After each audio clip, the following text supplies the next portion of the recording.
Hey guys, তো কেমন আছো তোমরা সকলে? তো আমি তো অনেক ধরনের ড্রয়িং আমি আমার বাড়িতে করে থাকি যখন ফ্রি টাইম পাই।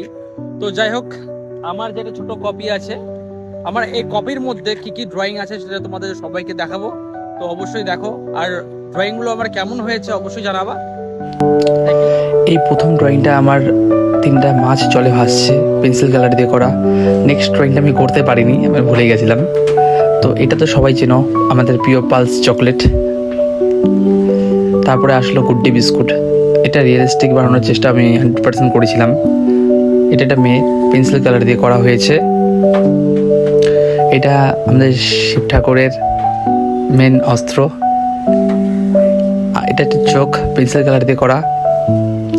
পেন দিয়ে করা হয়েছে এই ড্রয়িংটি, পেন স্কেচ। এটা হলো অ্যাক্রিলিক কালার দিয়ে করা হয়েছে। এটাও একটা অ্যাক্রিলিক কালারেরই ড্রয়িং। আর লাস্ট যে ড্রয়িংটা আমার আছে, এটা ওয়াটার কালার দিয়ে করা হয়েছে। কেমন হয়েছে অবশ্যই জানাবা।